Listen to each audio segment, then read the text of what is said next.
This is your Peace News for Sunday, July 21st, 2013. Silver's trading at $20 per ounce. Bitcoin is trading at $89 per Bitcoin. Peace News is brought to you by friends of WeUseCoins.com and by listeners like you. Jeff Deeney writes for The Atlantic about a school located just down the street from Peace News Now studios. Last year, when the American Paradigm Schools took over Philadelphia's infamous failing John Paul Jones Middle School, they did something a lot of people would find inconceivable. The school was known as Jones Jail for its reputation of violence and disorder, and because the building, like many government schools, physically resembled a prison. Situated in the Kensington section of the city, it drew students from the heart of a desperately poor hub of injection drug users and street-level prostitution, where gun violence rates are off the charts. But rather than beef up the already heavy security to ensure safety and restore order, American Paradigm stripped it away. During renovations, they removed the metal detectors and barred windows. The police predicted chaos, but instead, new numbers seem to show that in a single year, the number of serious incidents fell by 90%. The school says it wasn't just the humanizing physical makeover of the facility that helped. Memphis Street Academy also credits the Alternatives to Violence Project, or AVP. AVP is a non-coercive, non-violent conflict resolution regimen, originally used in prison settings, that was later adapted to violent schools. AVP, when tailored to school settings, emphasizes student empowerment, relationship building, and anger management over institutional control and surveillance. There are no aggressive security guards in schools using the AVP model. Instead, they have engagement coaches who provide support, encouragement, and a sense of safety. In one school year, serious incidents, drug sales, weapons, assaults, rapes, went from 138 to 15. It's amazing what happens when you stop telling kids they're monsters and start treating them like dignified human beings. This next story is brought to you by friends of blockchain.info. Download the free and secure wallet app and sync your Bitcoin wallet with all your mobile devices. Get it at blockchain.info. Christine McDonald and Mike Wilkinson report for the Detroit News. Nearly half of the owners of Detroit's 300,000 properties failed to pay their tax bills last year. About $250 million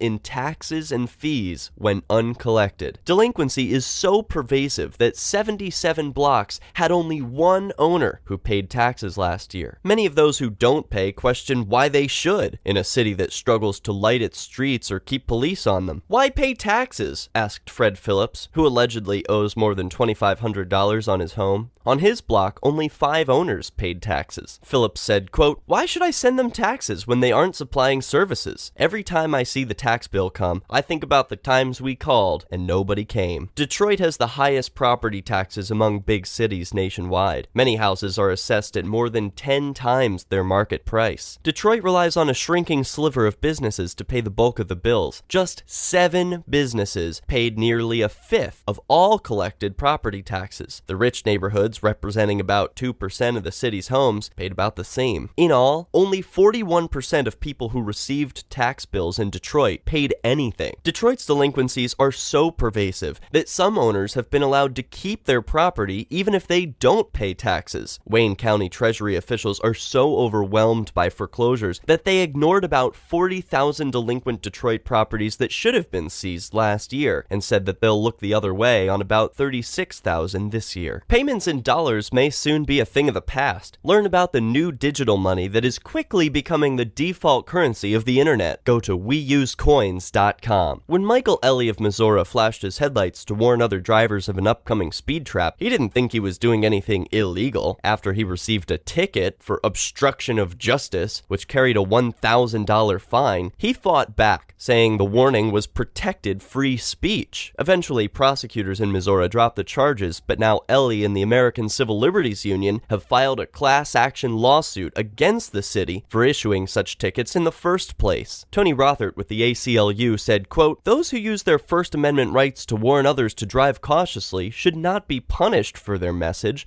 After all, the purpose of traffic laws is to promote safety, not generate revenue." Peace News is brought to you by friends of WeUseCoins.com and by listeners like you. If you enjoy the show, you can donate to keep it going at peacenewsnow.com/donate. Remember to subscribe, share our YouTube videos, and catch us on the next news network. For Peace News Now, I'm Derek J, reminding you that peace is the way.